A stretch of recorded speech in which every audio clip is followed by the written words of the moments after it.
Assalamualaikum warahmatullahi wabarakatuh.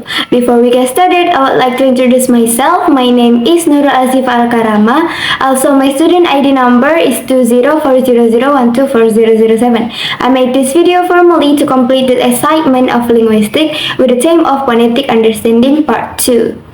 So, let's get started.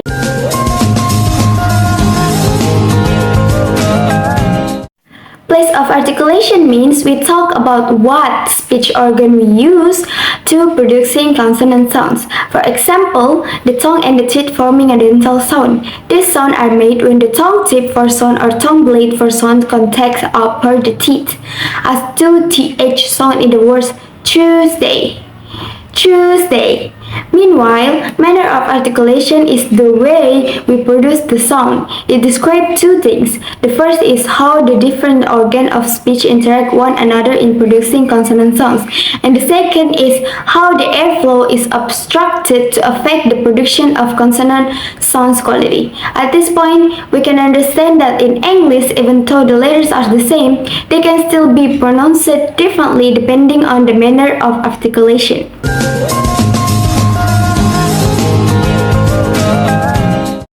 Vowel sound is the second segmental sound. At this point, we also use place and manner of articulation of vowel sounds.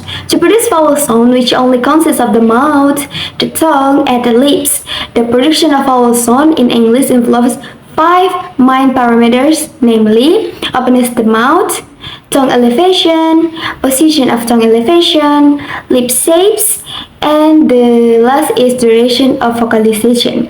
For example, vowel sound is a production of sound U, known as tense vowel in the word cook, which the count partner likes U as the word cook. So while cook has a longer, more tense vowel, cook as a shorter, more relaxed one.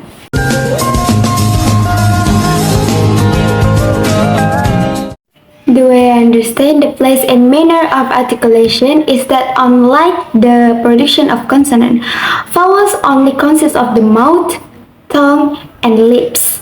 However, vowel articulation depends on the position of the tongue in the mouth, front, central, and back. The manner of articulation means how the speech organ adjusts to produce vowel sounds, especially involving the openness of the mouth, the height and the position of the tongue, and the shape of the lips, also duration of vocalization. As an example, U in the word food. Place of articulation is the tongue in position toward the back of the mouth. Manner of articulation is the tongue is raised high and lips are rounded. Food.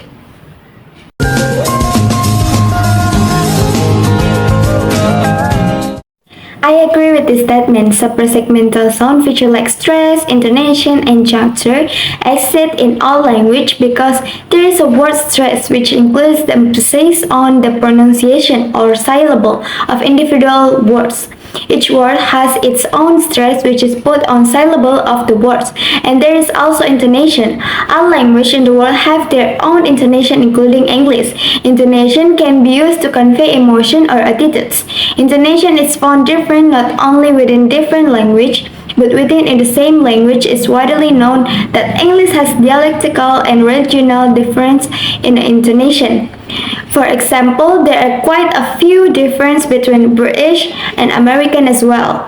Manufacture affect intonation is like voice level, speech rate delivery, emotion also edited.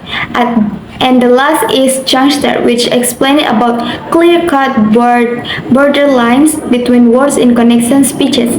In connection speeches, it is essential to know which segment of a pair's function to keep utterances apart of the sake of conveying a clear meaning in an oral communication with our interlocutors.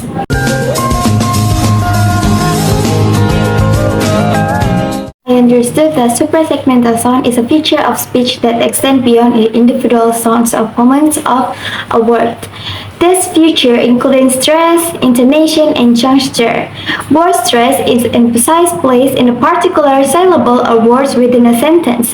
For example, in the word happy, happy, the first syllable is stressed happy, happy.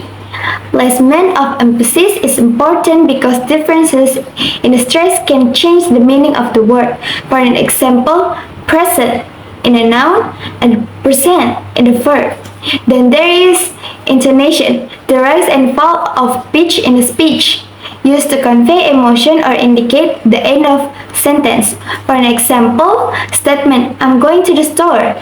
Intonation falls at the end. Question, I'm going to the store. Intonation rises at the end. The last is juncture, refers to the way sounds are connected or separated in the speech. It develops the pauses, stops of words. For example, a word apart in the adverb and apart in a noun. In reading they are different, but when read they are almost the same.